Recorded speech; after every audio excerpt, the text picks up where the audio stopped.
Hi, I'm Callum from Tyne Valley Motorhomes, and this is the handover of the VW Hillside Cromford. So located on the driver's side of the vehicle, just before the back rear wheel, you do have your freshwater drain off point. There's a little red tap there with a hose. If you turn this, you will allow your water that you've put on board out. So if you're winterising, if you weren't using the vehicle for a few weeks, or you've taken on a source of contaminated water, you can obviously let this water out. Filling the water though is here. You've got a habitation key, which is a Fiamma key, which unlocks this filling point. So the cap will come off. Carry yourself a hose pipe with some hose pipe fittings, as it's mainly just a brass tap provided by the site. Fill your water system up. Once your water system's full and it's overflowing, it's full, remove the hose, put the cap back on so nobody can contaminate or mess around with your water. Now getting on to hooking up the vehicle, so charging the leisure battery when not using the van or charging it when using it, it's the same principle.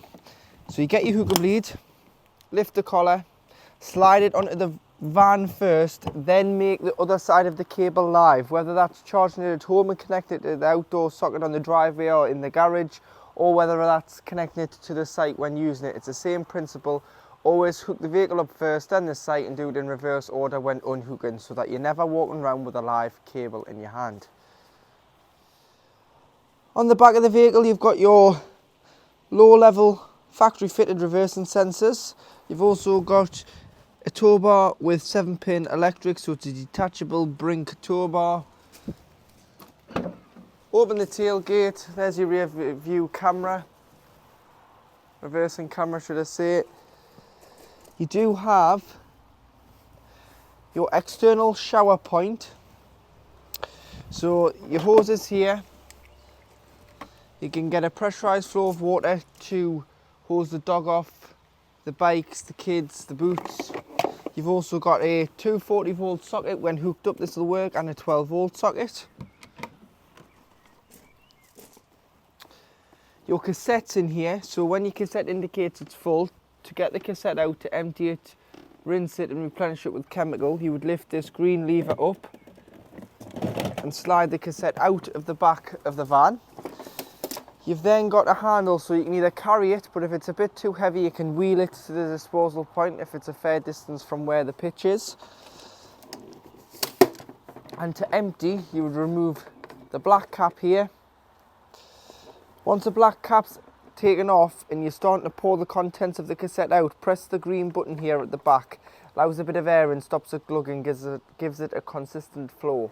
Once you've done that and it's empty, there's normally a tap, so you put some water in, put the cap back on and give it a rinse.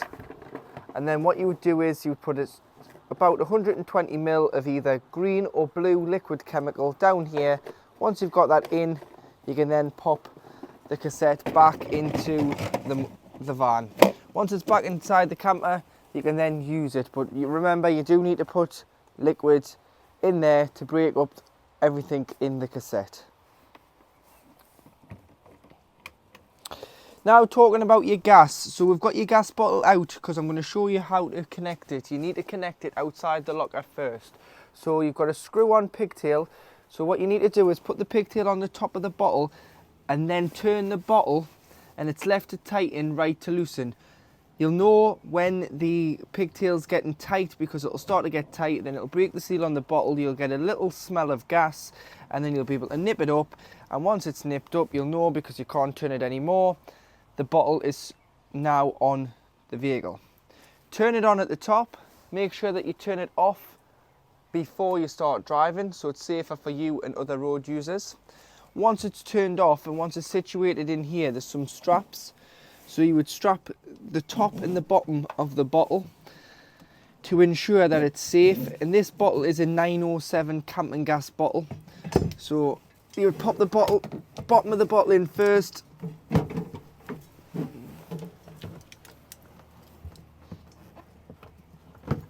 It's a bit fiddly, but you'll get there.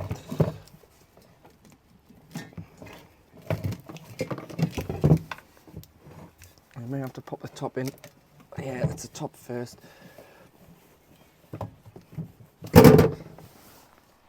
So once the bottle is on board, you do need to put the bottom in first and then tip it in. It's quite fiddly to do, so take your time, put it in, strap the bottle in. This is our test bottle, so it is coming off the vehicle once the handover video is complete.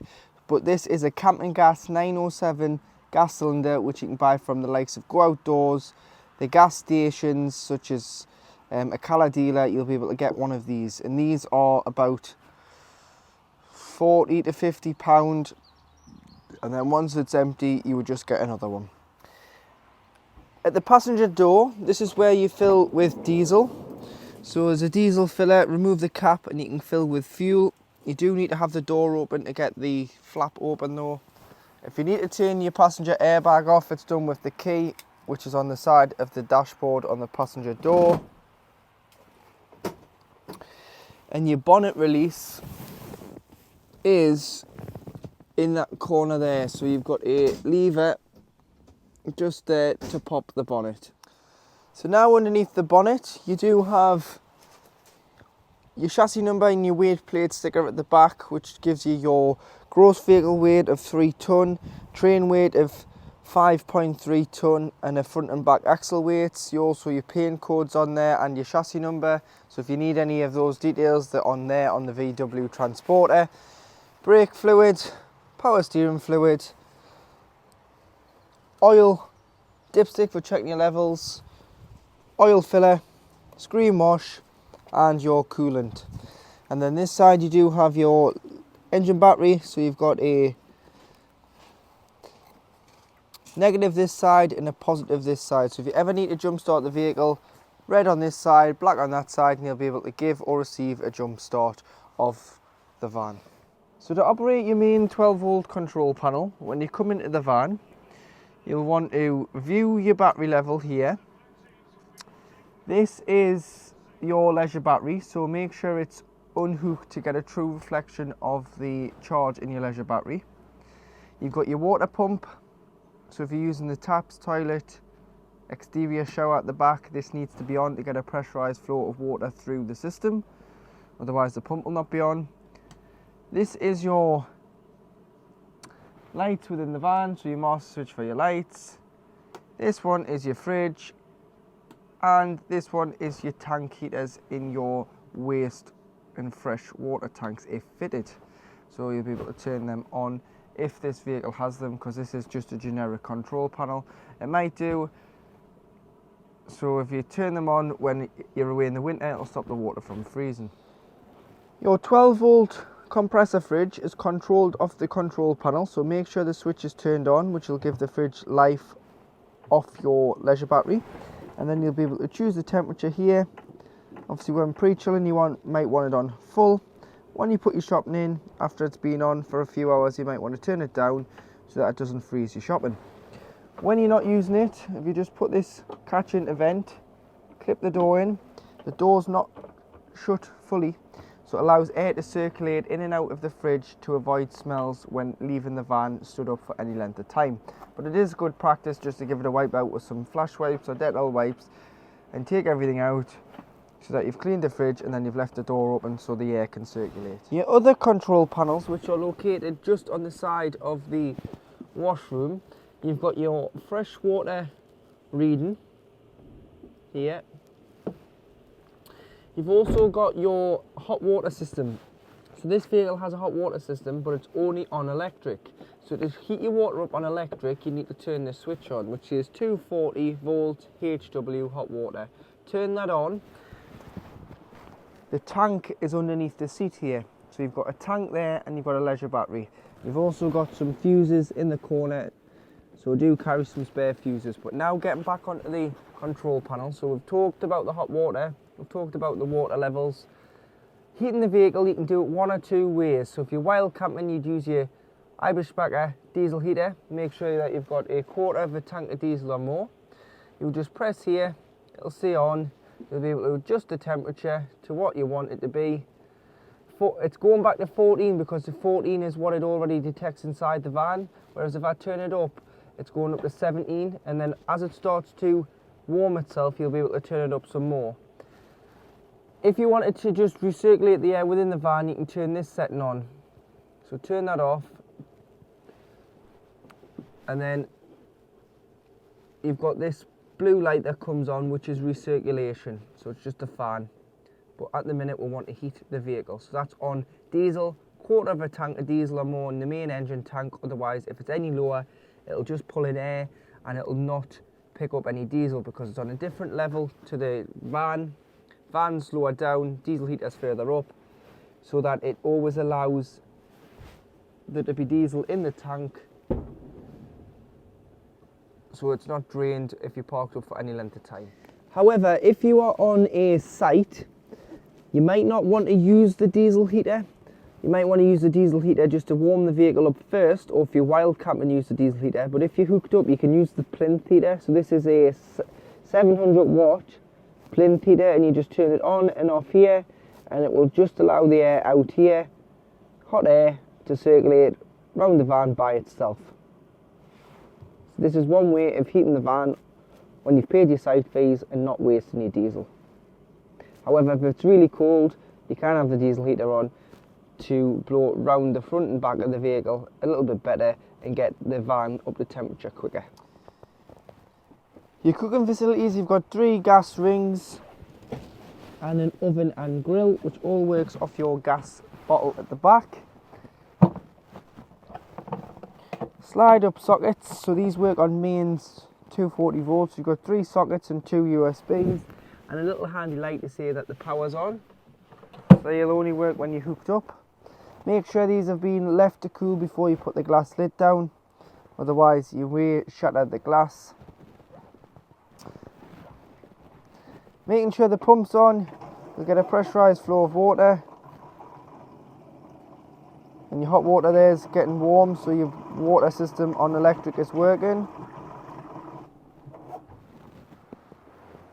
To operate your toilet, ensure that the pump's turned on your control panel. You've got a flush button, flush the toilet, small amount in first, then you want to open the blade, which is this grey lever, so slide it forward. Use the toilet, flush it after use, and close the blade. The blade must be closed to get the cassette out the outside of the van. If that's left open, the cassette is locked in to the bottom of the toilet and it will not come out.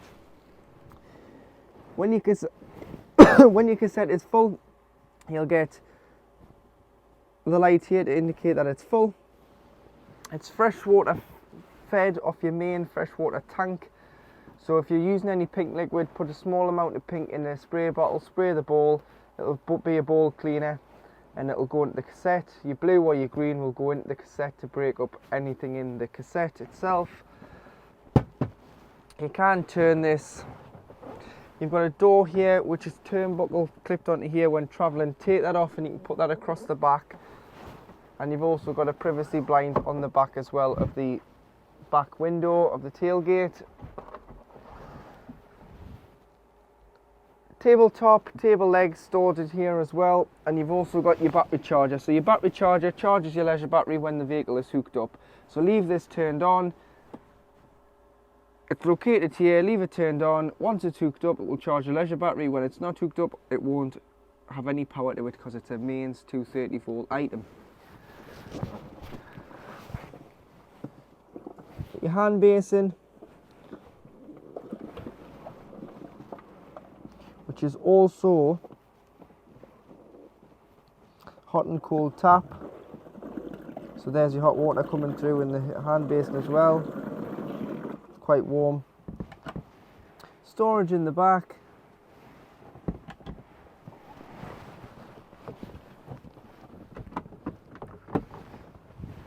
Some more storage and some handy little cubby holes in the woodwork at the back. And also you can access your gas locker inside the van as well as outside. So if you haven't turned it on when you've hooked up, you can turn it on from inside the van.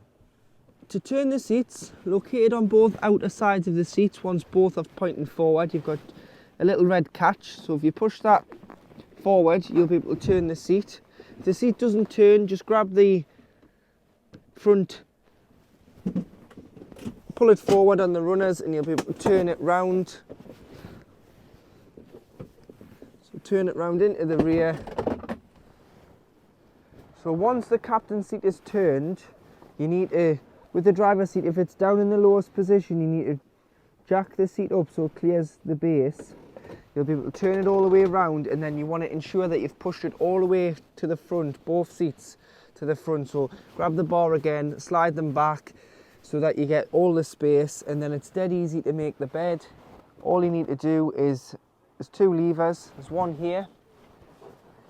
So you would pull that forward, that'll turn that over into here, and then there's one on the side here to drop the back in, and then you can just butt the seat up to it. You've formed one bed. Same again with the passenger side. This over. There's all your covers for your windscreen, so you've got custom covers for your windscreen which press stud in the corners of the screen to black it out on an evening. Pull this, and there you have two single beds in the front. So use the seats for your feet, heads this end, and you've got two long single beds. If you were carrying passengers in the back, you are able to pull the seats forward so that they're closer, and then when you're using the beds you can push it back, and that is on both seats. There's your other big tabletop which goes in here, legs stored in the washroom with a small tabletop. So if you're wanting a coffee table, use a small one. If you're dining, the bigger one's a little bit better to go here between all four seats. Armrests on both seats at the back as well, and on your captain chairs as well. This is your solar controller, so it just tells you what the solar panel is bringing in. It's only as good as the round thing in the sky, so in the summer great, in the winter not so good. It does go to sleep when the van is hooked up to main, so it will only work while camping and not hooked up, or when the vehicle is standing on the driveway or in the storage yard not hooked up. Make sure that your panel is clean, so when you do clean the vehicle, just get your soapy sponge over the top of the panel so that you take any loose dirt off there so that the cells can properly pick up the sunlight. But the solar panel does just do its own thing and put charge to the leisure battery. So above in the pop top you've got an additional 2 berth, so it's a double bed. It's hinged the other way, so you get the bigger side of it at the back of the van opposed to the front, so you can sleep this way on or that way on with your legs that end, and it's strapped from the back. So when I put it down I'll show you how to strap it from the front. So the back end of the pop top, which is the cab, and there's a release catch at the back of the van which is your front of your pop top. You've got fly nets throughout, so in the summer you can have them open for a bit of ventilation in the vehicle. When storing the van over the winter time, if you just take your bedding out of here, it'll just stop any dampness of your bedding happening. And always make sure that once you've had the tent up and it's wet, you put it back up and let it dry out. So when you pull the pop top down, always have a door open. Grab both handles and pull it down. Once you pull it down, you want to ensure that the canvas is in, so grab a hold and pull the canvas in. I'll show you in a minute how to do that, but now I'm going to show you how to pull the roof down.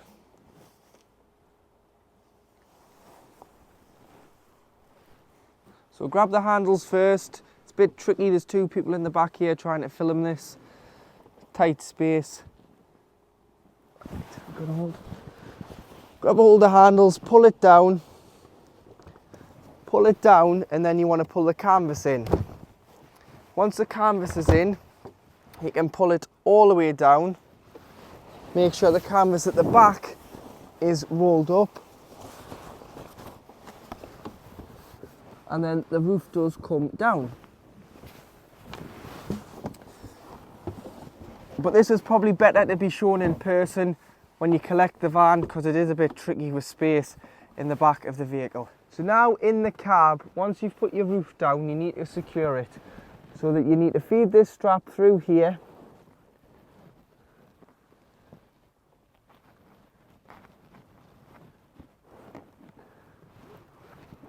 tie it down, so push the clasp, slide the strap through,